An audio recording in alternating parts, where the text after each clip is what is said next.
Hello, this is Daniel Mart, and today I'm going to be doing another review. And this time around, I'm going to be doing a review for Prescription Thugs. It's a documentary directed by Chris Bell.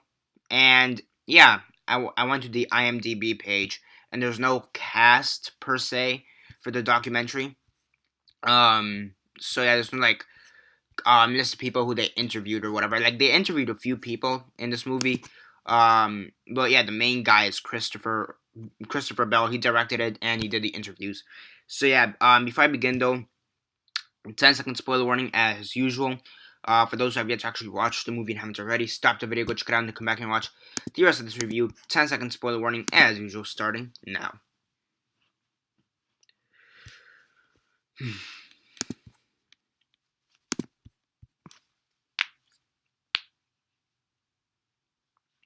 Okay, so 10 seconds are up. So for those who have yet to actually watch the movie and haven't already, please don't comment down below or be messaging me. Then I will give you fair warnings as usual. I did.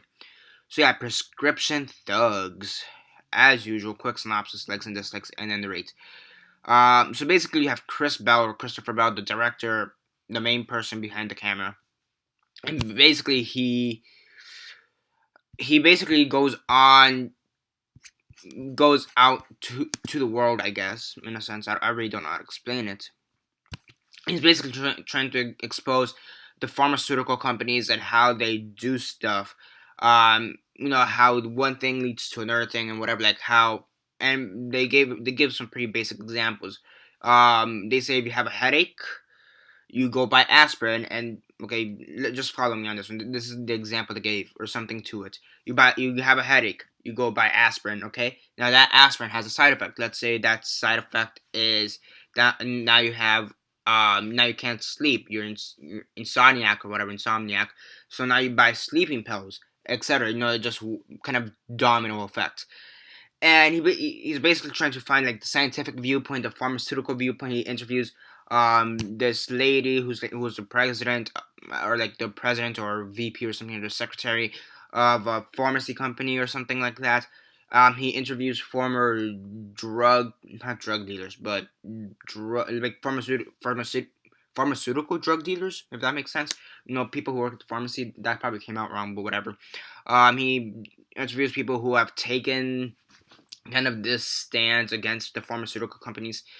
And yeah, I didn't know what I was getting into when I saw this movie. Straight up, I thought the name of the movie to begin with was Pharmaceutical Drugs, or Prescription Drugs. Sorry, I thought the movie was called Prescription Drugs.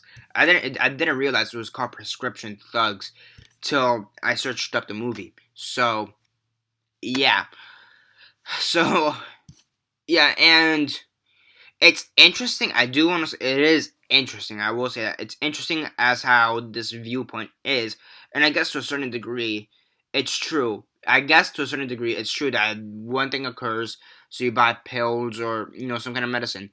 That medicine gives you a side effect, so you buy another medicine, and it just kind of continues. And it is interesting, and it is an interesting viewpoint. However, I just found it boring, to say the least. It's informative. It's informative from a documentary standpoint.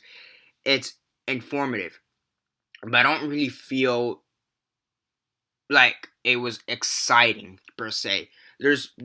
I've seen documentaries, especially in the past year, where they're both informative and interesting and exciting, such as Amy, which is I think the best example. Amy, because that one was nominated for an Academy Award for Best Documentary for this year.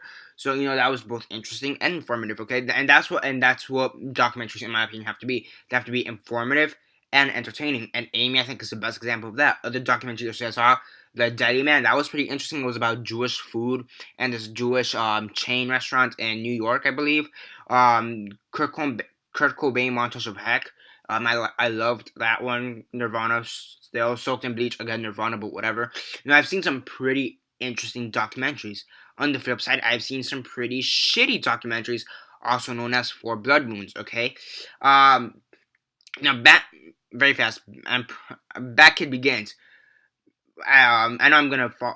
I fucking hate that movie. I fucking hate Back Kid Begins. But there is one thing I do need to admit. From a documentary standpoint, that movie is both informative and to a certain degree, if you're not with a bias, I have a bias. That's the reason why. But I could see someone enjoying it because it's both informative and entertaining. Okay, I just hate it for a completely personal reason. But there's a difference. But I will say it does its job of being informative, and I could see people actually being entertained by it. This movie, it's informative, but I just don't see the entertainment value, and I feel it's kind of the same issue with Four Blood. It's similar to Four Blood Moons. Now, the only difference is I fucking hated Four Blood Moons with a passion. This one, I feel like it's a bad movie, sure, but I don't hate it with a passion.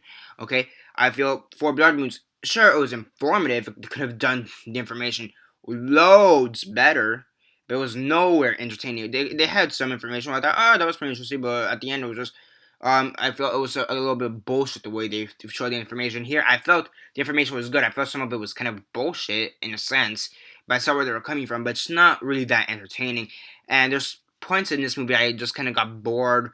I wanted to. I'm pretty sure I actually scratched. I'm pretty sure I fell asleep for at least 10 minutes, or at least 10 or 15 minutes, and and yeah. I mean, I looked at my watch. It was one time I kind of woke up and it was like 15 minutes later. I'm like, oh, we're still in this. It turns out we were like halfway through the movie, so it feels longer than it should be, and it's about an hour and a half. And also, the filmmaker Chris Bell, he's kind of a liar. To be honest, I feel like this is one of those documentaries that when more people see it, it's going to become more controversial because I feel like he's kind of a liar in a sense due to the fact that he states some. I'm gonna be honest. I kind of forgot what he states.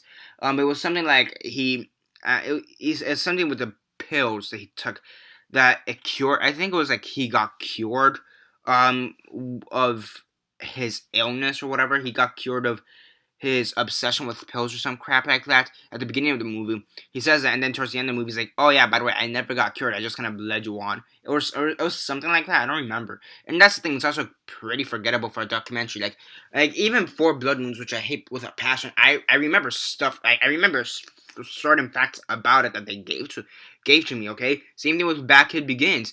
As much as I hate that film,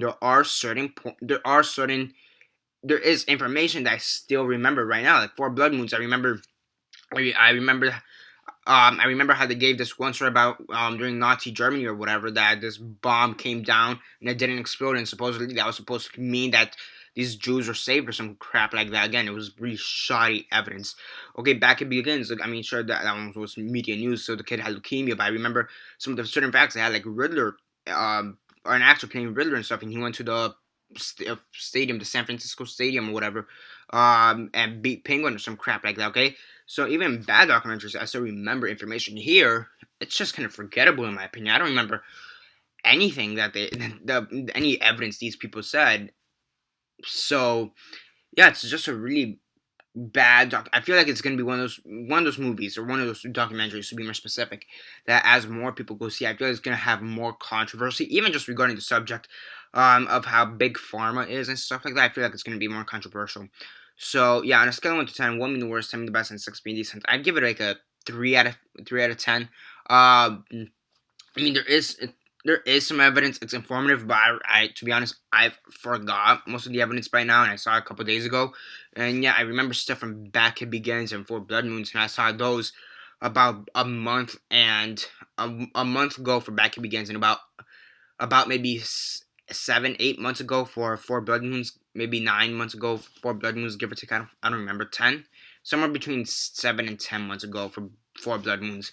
So yeah, I mean, it's just really shoddy. It's just really not that good, to be honest. And yeah, it's basically it for this review. Subscribe if you're not already subscribed. I do movie reviews, TV show reviews, and comic book reviews. Comment down below on your thoughts on the movie. Have you seen it? And if not, why not? If you have, what are your thoughts on it? Comment all that down below. Let me know. Like the videos on Facebook, Twitter, MySpace, or whatever you guys prefer. And that's basically it for now. This is Daniel Mart signing off.